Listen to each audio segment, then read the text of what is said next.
Malacca is a state in Malaysia and is located in the southern regions of the Malay Peninsula next to the Straits of Malacca.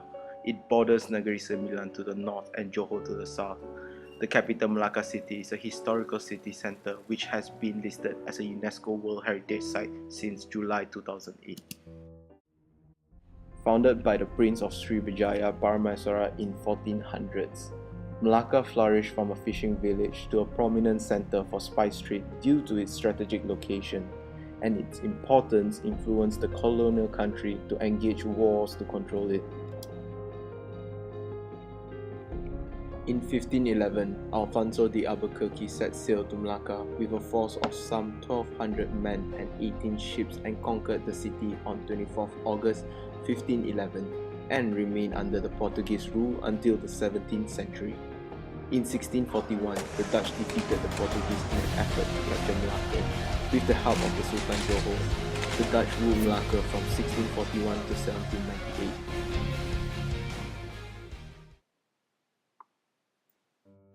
Malacca was ceded to the British in the Anglo-Dutch Treaty of 1824 in exchange for Bencoolen on Sumatra. From 1826 to 1946, Malacca was under the rule of the British, first by the British East India Company and then as a crown colony. It was formed part of the Straits Settlement. Together with Singapore and Penang, Malacca went briefly under the rule of Empire of Japan in 1942 to 1945 during World War II. The proposed site sits at the junction of Jalan Laksamana. The Malacca River flows on the north and western side of the site. The Chan Kun Cheng Bridge links Jalan Kampong Pantai over the river and connects into Jalan Laksamana. The site is surrounded by buildings such as Public Bank, the Madonna Building, and the historical St. Francis Xavier Church across Jalan Laksamana.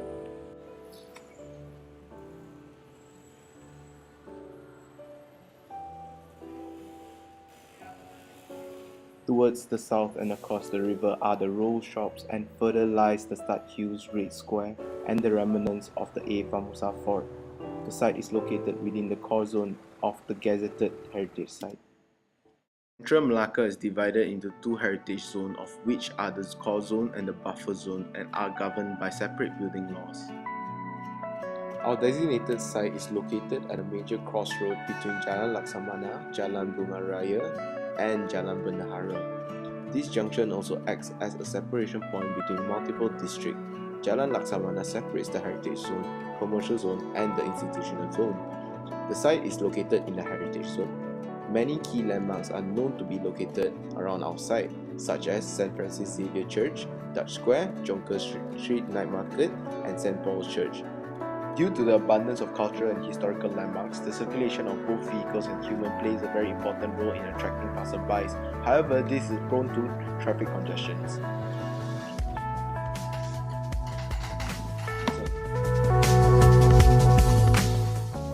Hence, the government has instilled countermeasures to ensure a smooth flow of traffic.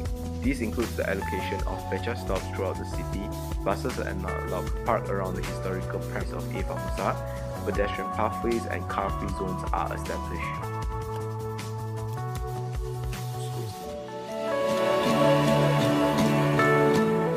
All these are in relation to the many nodes scattered throughout the urban grain. Surrounded by nodes and landmarks, the site has great potential to be another major node. To further understand the core zoning area, a study on building heights, overall architecture styles, age of buildings are needed. From this finding, it is concluded that the site heavily follows the continuity of the urban grain. Therefore, the cohesion of Malacca urban grain should be apparent as not to alienate from the site. Zooming into our site, there are a few landmarks that could be easily identified around the site location.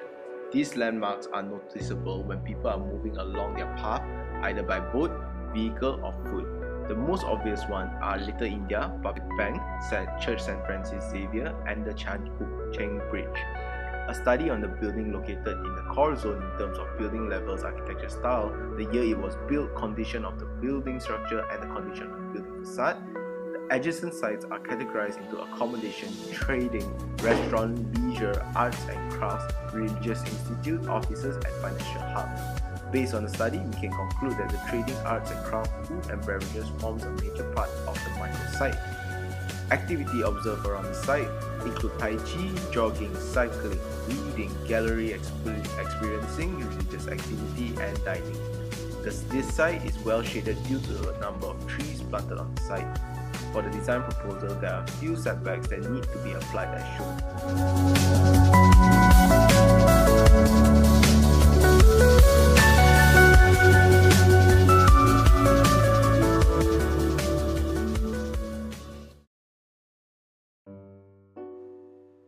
Currently, the site is used as an open-air car park, which benignly occupies about half the total site area. The other more challenging section of the site lays the ruin of Bastion Victoria. The remarkable Bastion Victoria was uncovered a few years ago during the excavation work to build a new multi-story car park on the site. The Bastion, which made one of the 8 bulwark or controlled tower, was part of the larger A Famosa fortress built by the Portuguese to safeguard the interests, especially invading attack from the sea. The remains of the ancient fort dates back to the era of Portuguese rule in Malacca. The Bastion Victoria, which was originally named San Domingo by the Portuguese, was the place where the Dutch entered and conquered the fort in 1641. Although the bastion was damaged in the attack, the Dutch later repaired and even enlarged it as it was important to the fort's defense. In 1660 to 1678, the Dutch reinforced this complex of defensive walls by building another bulwark called Middelburg, making a total of 9 bulwarks. The defense of the city became strengthened with this new bastion as it regulated the area surrounding Malacca River, busy with shipping and trading activities at the time. The existing defense system with bastion provided cannon support to the military. In addition, moats were also dug surrounding the outer walls into the sea and proved to be a vital factor in overcoming unseen threats. Unfortunately, the bastion and the fort were largely demolished by the British. In the year 1810, William Farquhar was tasked with demolishing the A Famosa but was intervened by Stamford Raffles, leaving the remains we see today. Subsequently, buildings were built over the ruins, including shophouses and a Mara building in 1967, when a multi-story building was planned over the site. Only then did the remains of the forgotten Bastion Victoria was rediscovered during the excavation process. The work halted, the ruins were studied and now open for the public. Malacca became a cultural melting pot of sorts with the arrival of the Chinese and Indian traders, and later with influence from the Portuguese and the Dutch.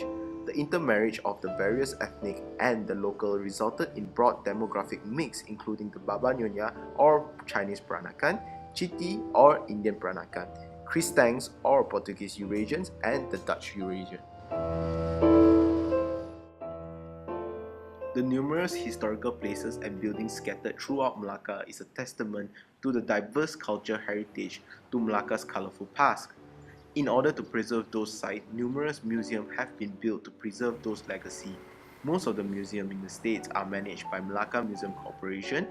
Museums in Malacca are Baba Nyonya Heritage Museum, Cheng Ho Cultural Museum, Chitty Museum, among others.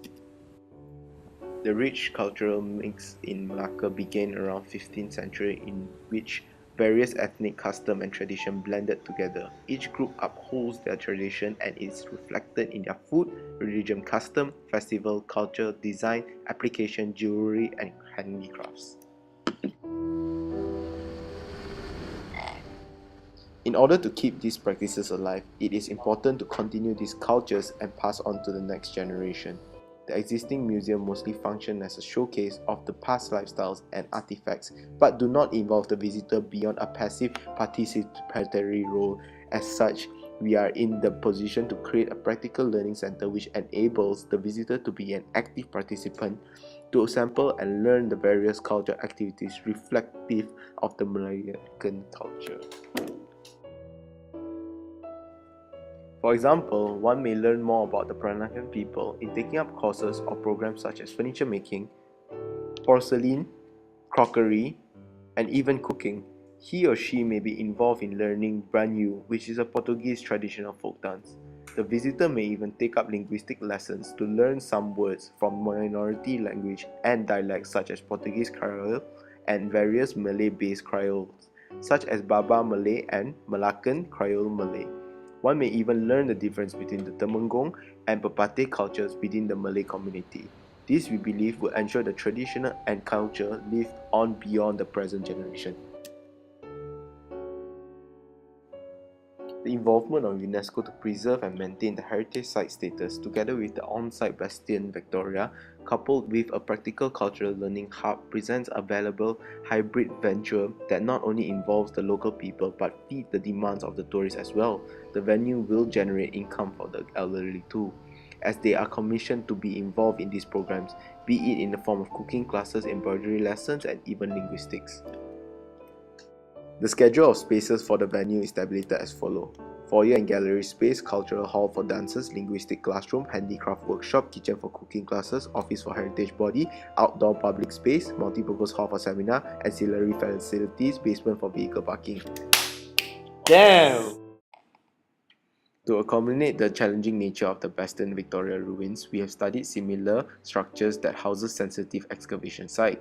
One of such examples is the Acropolis designed by Bernard Tschumi, which featured a similar preserved excavation site.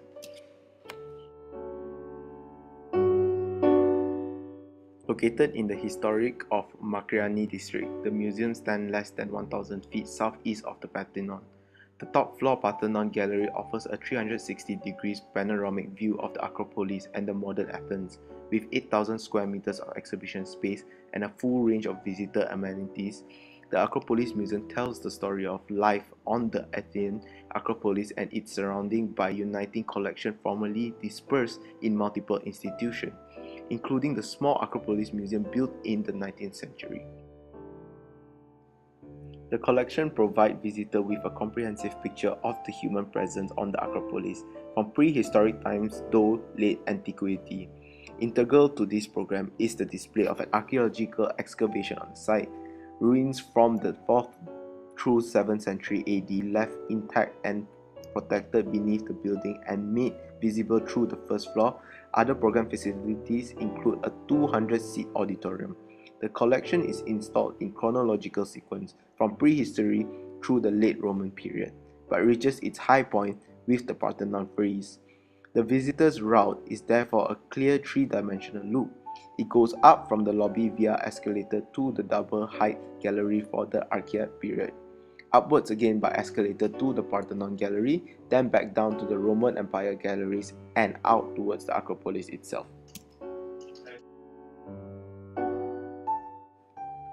The base hovers over the excavation on more than 100 slender concrete pillars. This level contains the lobby, temporary exhibition space, museum store, and support facilities. The middle is a double height space that soars to 10 meters, accommodating the galleries from the Archaic to the late Roman period.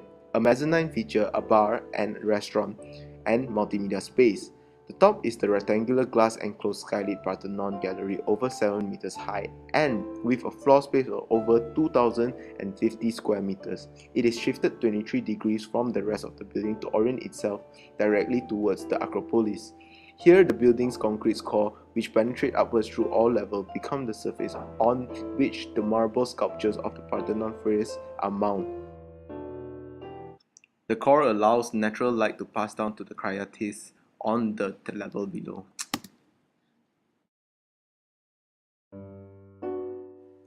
In summary, the proposed Cultural Learning Center presents a unique architectural challenge. The combined programs of practical cultural learning together with the archaeological aspect of the Bastion Victoria serve to enrich this historical aspect and values beyond the future generation of Malacca.